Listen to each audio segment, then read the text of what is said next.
Bonjour, chers internautes, chers téléspectateurs de e-News 24. J'ai béni Dieu, je suis plein de joie parce que Dieu m'a donné encore une autre opportunité pour, n'est-ce pas, venir partager la parole. Vous allez constater que les 2 semaines, on était absent, mais il y a eu une semaine, j'ai été couvert par notre bien-aimé frère journaliste, Denis Kayenge, qui a parlé pour arriver à ta destination, il faut enlever les Jonas. Alors, je suis revenu parce qu'on ne pouvait pas se déplacer. Le confinement a fait qu'on ne pouvait pas se déplacer. C'est toujours moi, votre humble serviteur, pasteur Willy Ntumba. Je viens de Dandenong. Je dirige l'église One Living Church International. Et cette église est... L'adresse de cette église est sur Foster Street, au numéro 106, suite numéro 5. Foster Street, numéro 106, suite numéro 5. Donc, c'est là que se trouve notre église et nous nous réunissons chaque dimanche à partir de 10 heures. Le culte commence et nous terminons à 12 heures. Alors, vous êtes les bienvenus si vous habitez Melbourne. Essayez de nous visiter et de nous rendre visite. Et nous avons une conférence qui y arrive au mois de septembre, donc du 24 au 26 septembre, nous avons une conférence parce que nous voulons présenter là où nous avons maintenant notre église et parce que tout ce temps ici, on était en train d'être quelque part, mais depuis que nous avions déménagé, beaucoup de gens ne savent pas là où nous sommes. C'est pour cette occasion que nous avons invité des gens de venir et voir là où nous sommes. Merci beaucoup. Et aujourd'hui, je suis venu avec un thème. Et ce thème-là, je vais le subdiviser en 3. Le thème-là, je vais le subdiviser en trois. Donc, le thème général, c'est le monde vu par Dieu et l'homme. Le monde vu par Dieu et l'homme. Alors, nous allons parler de le rôle de l'Église sur la terre ou dans le monde. Et puis, nous allons parler de la science et la technologie face à la parole. Et nous allons terminer. Aujourd'hui, je suis en train de commencer mon introduction. Mon introduction sur ce thème, hein, le monde vu par Dieu et l'homme. C'est-à-dire, comment est-ce que Dieu est en train de voir le monde aujourd'hui et comment est-ce que l'homme est en train de voir le monde aujourd'hui. Alors, les chapitres que nous allons exploiter se trouvent dans le livre de Daniel chapitre 2. Daniel chapitre 2, nous lisons à partir du 31e verset jusqu'au 35e verset, mais je vous recommande de faire cette lecture à la maison de tous les chapitres. Ô roi, tu regardais et tu voyais une grande statue. Cette statue était immense et d'une splendeur extraordinaire. Elle était debout devant toi et son aspect était terrible. La tête de cette statue était d'or pur. La poitrine et ses bras étaient d'argent. Son ventre et ses cuisses étaient d'airain. Ses jambes de fer, ses pieds en partie de fer et en partie d'argile. Voilà, ça c'est le passage, le premier passage. Le deuxième passage, il est au chapitre 7. Au chapitre 7, je lis à partir du 2e verset. Daniel commença et dit, « Je regardais pendant une vision nocturne. Voici, les 4 vents des cieux firent irruption sur la grande mer. Et 4 grands animaux sortirent de la mer, différents les uns des autres. Le premier était semblable à un lion, et avait des ailes d'aigle. Je regardais jusqu'au moment où ses ailes furent arrachées et furent enlevées de terre et mis debout sur ses pieds comme un homme et un cœur d'homme lui fut donné. 5. Et voici, un deuxième animal était semblable à un ours et se tenait sur un côté. Il avait 3 côtés dans la gueule, entre les dents, et on lui disait, lève-toi, mange beaucoup de chair. Verset 6. Après cela, je regardais et voici, un autre était semblable à un léopard et avait sur le dos 4 ailes comme un oiseau. Cet animal avait 4 têtes et la domination lui fut donnée. 7. Après cela, je regardais pendant mes visions nocturnes et voici, il y avait un quatrième animal, terrible, épouvantable, extraordinairement fort. Il avait des grandes dents de fer et mangeait, brisait et il foulait aux pieds ce qui restait. Il était différent de tous les animaux précédents et il avait 10 cornes. Je vais prier, Seigneur, merci pour cette parole que tu m'as donnée à partager avec ton excellent peuple, tes enfants, Seigneur Dieu Tout-Puissant. Aide-nous à communiquer la pensée, aide-nous à communiquer ce que tu as mis dans notre esprit. Dans le nom glorieux de Jésus, nous avons ainsi prié. Amen. Bien-aimés, ici, nous voyons le roi Nebuchadnezzar, ou en histoire on appelait Nabucodonosor, avait vu une vision. Cette vision, il a vu une statue devant lui. Et cette statue avait la tête en or. Et la poitrine et les bras étaient en argent. Le ventre et les cuisses étaient en airain ou le bronze. Et puis les jambes et les orteils étaient en fer et argile. C'est une vision qui avait beaucoup troublé le roi. Et le roi ne comprenait pas du tout la vision. Il a essayé par tous les moyens de comprendre ça. Il avait même oublié cette vision et il demandait qu'on puisse lui rappeler même la vision. Bon, j'en arrive. Et puis, nous allons au 7e chapitre du même livre. Daniel, lui, a vu des animaux. Il a vu des animaux. D'abord, il dit que il voit les vents, les 4 vents. Vous voyez, quand on parle des vents, dans la parole de Dieu, souvent c'est l'image de la destruction. Les vents, des 4 vents qui font irruption. Donc c'est l'image de la destruction.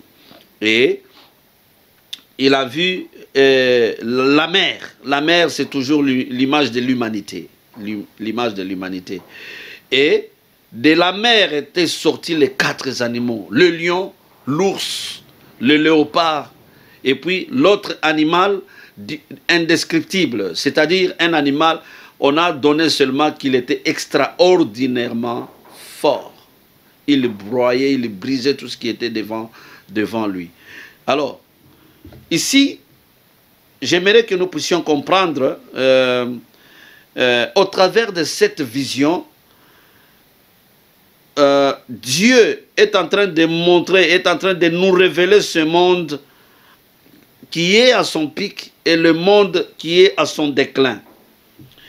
Donc, sur le plan politique, nous sommes la période des nations.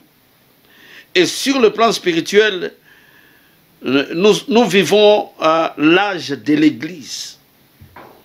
Alors,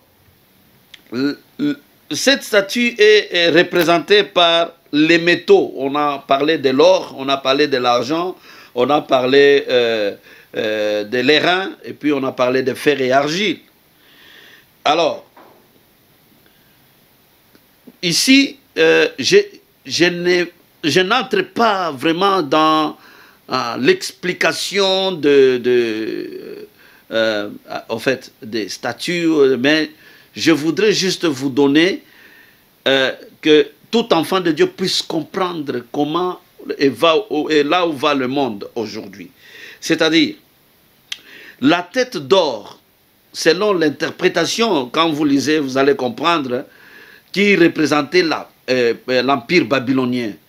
Et c'est la même vision que Daniel a vue. Lui voyait la représentation de Babylone comme lion.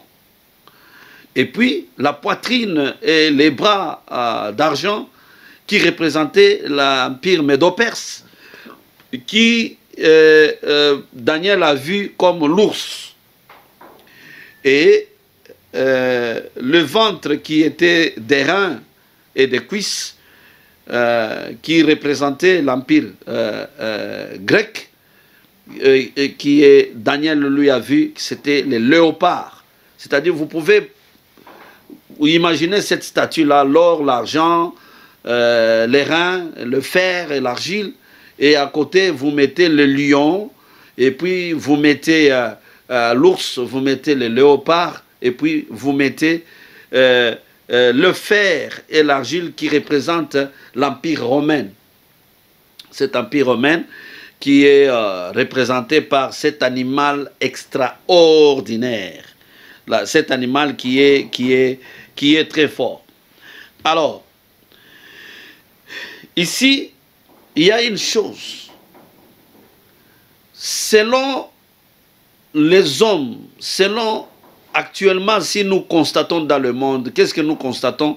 Il y a quelque chose qui se passe, c'est-à-dire l'augmentation de la connaissance. Ici, je crois, dans Daniel 12, chapitre 4, il a parlé que la connaissance sera accrue. Et aujourd'hui, nous venons de constater que donc, la connaissance a augmenté. Nous sommes une période où la technologie, la connaissance, donc la science, tous vraiment donc, se sont développés. Donc l'homme est devenu très intelligent et il y a beaucoup d'inventions qui se font pour le moment. Donc la technologie aujourd'hui a fait que, et la connaissance ont fait que, il y a ce qu'on appelle un déséquilibre social. Un déséquilibre social.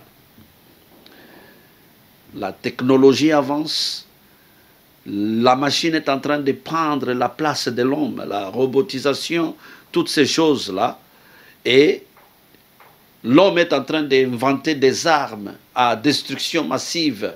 Donc, vous voyez, ils envisagent la guerre des étoiles, ce qu'on appelle la guerre des étoiles. Donc, tout se développe. Donc, l'homme devient capable, dans un seul jour, peut causer un dégât mondial. Il peut changer le climat, la température. Donc, tout ce développement-là, donc l'homme est devenu très intelligent. Et cette connaissance est en train de rendre l'homme, elle est en train d'éloigner l'homme de Dieu. Et l'homme commence à penser peut-être qu'il peut remplacer Dieu. Parce qu'aujourd'hui, on peut prendre la sémence de l'homme et de la femme et on met dans une machine et un être vivant vient qui n'a ni papa ni maman, donc des papas, maman fictifs, quelqu'un qui grandit comme ça, il vient de la machine et puis il commence à vivre. Donc on est en train de développer, la science est en train de développer, regardez l'angoisse qu'on nous a amenée dans le monde aujourd'hui, c'est suite à la science, le Covid-19 que nous sommes en train de vivre. Toutes ces choses-là, bien-aimés dans le Seigneur, j'aimerais que vous puissiez comprendre une chose là-dedans. La technologie, la science, toutes ces choses, c'est pour nous tous. Vous êtes enfants de Dieu, vous devez comprendre une chose. Vous devez comprendre que la science vient de Dieu. La science vient de Dieu. Satan n'invente rien. Mais parce que nous laissons la science dans les mains des gens qui ne craignent pas Dieu, et voilà ce qu'ils sont en train de faire. Aujourd'hui, on peut changer un homme en femme. Pourquoi? La connaissance. Quelqu'un qui est une femme, il dit non, moi je voudrais être un homme, devenir un homme, on le change, technologie. Une fois, je suivais un documentaire, je crois en France. On a commencé à dire qu'on peut conserver le corps des gens d'ici 100 ans. Ils sont en train d'envisager que les gens qui sont morts, quelqu'un qui est mort, il est dans le frigo, on peut le faire revivre encore. Voilà. Et on ne peut pas douter, avec l'allure où va la technologie et la croissance de la connaissance, on ne peut pas douter de ces choses. Mais ce développement-là fait que quand maintenant nous regardons le monde du point de vue spirituel, c'est pourquoi j'ai dit le monde vu par Dieu. C'est-à-dire, quand nous regardons maintenant le monde du point de vue spirituel, vous allez constater une chose, l'interprétation que je suis en train de vous dire ici, c'est que la statue en or, donc la tête en or, et puis en argent, et puis en bronze, et puis en fer et argile. Donc, qui représentait, l'or représente l'empire babylonien. Maintenant, après l'empire babylonien, il y a un autre empire qui arrive, des Médo-Perses. Cet empire qui est représenté par l'argent. Et après après cet empire, il y a un autre empire, l'empire grec qui arrive, qui est représenté par les reins, qui est le bronze. Et puis, après cet empire, il y a l'empire romain, qui est représenté par le fer et mélange d'argile. Qu'est-ce que cela signifie? Vous commencez par le métaux pur, comme l'or, le métaux précieux comme l'or, vous descendez l'argent, vous descendez le rein, et puis vous allez vers le fer et l'argile. Vous voyez comment il y a une dégénérescence, il y a la dégradation. Donc, la valeur est en train de diminuer. C'est pourquoi vous voyez aujourd'hui, l'homme est capable de faire n'importe quoi et peut soutenir ce qui n'est pas soutenable. Et on accepte ça. Donc, voilà ce que je voulais voir. Je voulais vous dire que Dieu, lui aussi, quand il est en train de regarder, le monde est en train d'aller en se dégénérant.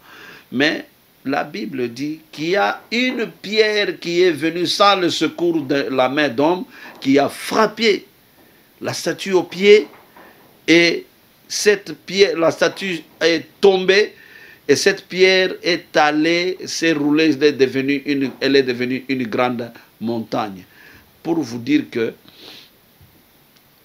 le temps vient où la gloire de Dieu va revenir dans ce monde. Parce que la venue de Jésus-Christ, premièrement, sera l'enlèvement de l'Église. Après l'enlèvement de l'Église, maintenant, Jésus va descendre sur le mont des Oliviers. Il va descendre avec ses pieds et il descendra avec l'Église qui sera enlevée. Et il va dominer le monde entier et c'est la paix. Pendant 1000 ans, il sera là. La paix totale. Donc, tout ce que vous êtes en train de voir aujourd'hui, ça va passer. C'est pourquoi je suis en train de vous exhorter de vous donner au Seigneur. Il ne faut pas vous donner trop de confiance à ce que vous êtes en train de voir dans ce monde. Donc, il faut que vous puissiez donner votre vie au Seigneur Jésus parce que le temps vient. La Bible dit le temps vient où nous allons revoir la gloire de Dieu. Nous allons voir la gloire de Dieu. Le livre d'Ésaïe, je crois, Ésaïe chapitre 9, oui, vite, avant de clôturer, Ésaïe chapitre 9 est en train de dire quelque chose. Ici, comme je vous ai dit, je suis en train d'introduire cet enseignement. Vous allez comprendre là où je suis en train de vous amener. Le peuple qui marchait dans les ténèbres voit une grande lumière sur ceux qui habitent le pays de l'ombre de la mort. Une lumière resplendit. Vous voyez? Donc la lumière arrive. Quel que soit ce que vous êtes en train de voir aujourd'hui, ne perdez pas l'espoir. Et toi qui me regardes, je suis en train de te dire aujourd'hui, c'est bénéfique pour toi de recevoir le Seigneur Jésus-Christ comme Sauveur et Seigneur. Toi, tu es en train de regarder le monde. Voilà, aujourd'hui, les téléphones arrivent comme ça. Il y a un autre numéro, série de téléphone. Vous voyez comment les gens s'alignent pour en avoir. Donc la technologie est en train d'emporter les gens. Est-ce un péché? Non. Dans la suite, le cheminement des enseignements, vous allez comprendre. C'est pourquoi j'ai dit la technologie, la science vit face à la parole de Dieu. Vous allez aussi comprendre certaines choses. Aujourd'hui, je suis en train d'introduire cet enseignement. Nous allons continuer. Peut-être ça va nous prendre 3 dimanches ou 4 dimanches. Bien-aimés dans le Seigneur, vous venez de suivre ce que je suis en train de vous dire. Ne soyez pas trompés de ce que vous êtes en train de voir dans le monde. Quand Dieu est en train de regarder, il y a une grande dégradation dans le monde. De l'or à l'argile, le fer vil ou l'argile, donc c'est rien. Vous comprenez? De l'autre côté, le lion d'un animal qu'on ne peut pas décrire. Un animal, une bête qu'on ne peut pas décrire, c'est-à-dire le lion, l'ours, le léopard, et puis l'autre animal, on ne sait pas. C'est parce que nous sommes autant de nations. Sur le plan politique, nous sommes autant de nations. Ce sont des nations, vous allez voir la communauté internationale, les décisions, ça vient de là. Donc tout ça, c'est préparé. Quand vous lisez attentivement, vous allez comprendre ces choses. Bien-aimés, Jésus-Christ vous appelle. Prends une décision de le recevoir comme sauveur et Seigneur personnel. Et tu vas vivre les merveilles de Dieu. Que Dieu te bénisse.